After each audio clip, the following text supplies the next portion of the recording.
Très bien. Euh, Depuis quelques années, le développement personnel, c'est un terme qui est devenu très à la mode et beaucoup de personnes semblent s'y intéresser de près. Il y a énormément d'ouvrages dans le monde entier qui traitent de ce sujet, certains avec plus ou moins grande qualité. Est-ce que, même si je sais que ce terme, tu l'aimes pas particulièrement dans sa forme actuelle, parce que voilà, il y a beaucoup de choses autour de ça et c'est pas forcément ce qui te parle, est-ce que c'est un livre de développement personnel et est-ce que c'est un livre qui s'adresse aux gens qui s'intéressent à ce sujet? Alors, ce n'est pas un livre de développement personnel,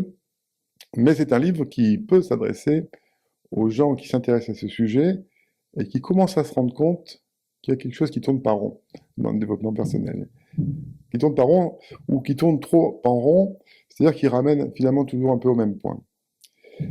Je fréquente beaucoup de gens ou je reçois en consultation beaucoup de gens qui ont un grand intérêt pour le développement personnel ou qui ont un long parcours dans ce domaine, mais qui se retrouvent finalement toujours mal à l'aise, toujours frustrés, toujours en proie à leurs difficultés, et qui ont expérimenté de nombreuses impasses. Beaucoup de choses qui sont proposées sur le moment, c'est waouh, j'ai enfin trouvé quelque chose. Et quand on voit le bilan 1 an, 2 ans après, il y a beaucoup de déceptions. Donc je m'adresse plutôt à ces gens qui arrivent un petit peu au bout de ce développement personnel. Effectivement, c'est quelque chose d'extrêmement répandu, qui génère d'ailleurs un chiffre d'affaires considérable.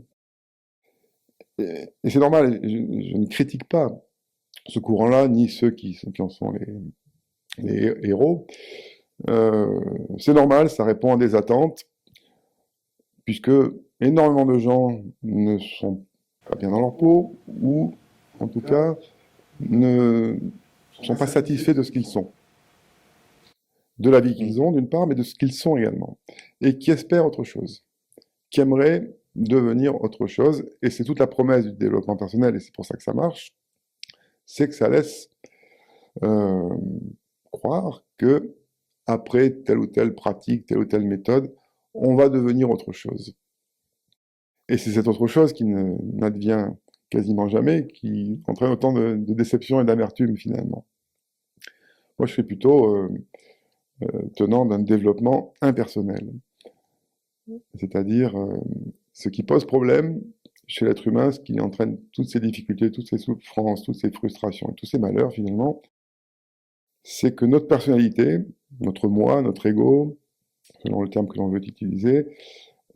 est un moi qui est faillé, qui est un moi qui a donc qui contient des failles,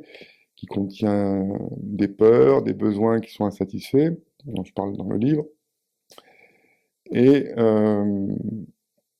cherche autre chose, cherche à remplir, combler des vides, combler des failles, à atteindre la satisfaction de certains besoins, et on se rend compte que finalement, il y a très peu de chances que cela survienne,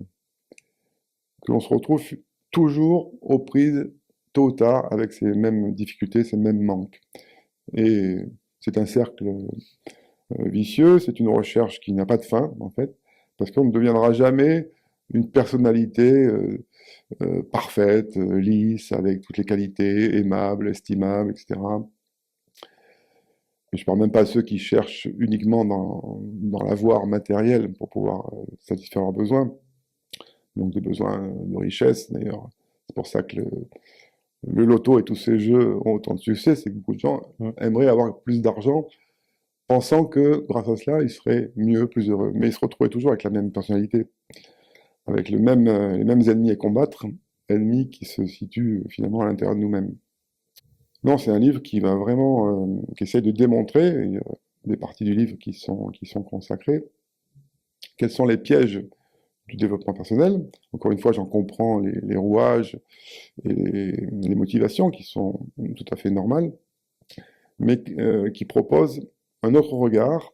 sur quelles sont les solutions, quelles sont les pistes qui font que ces besoins-là, ces difficultés auxquelles tant de personnes sont éprouvées, peuvent être traitées d'une autre manière, d'une autre dimension, et qui permettent vraiment de calmer cette faim insatiable d'autre chose, d'arriver à autre chose.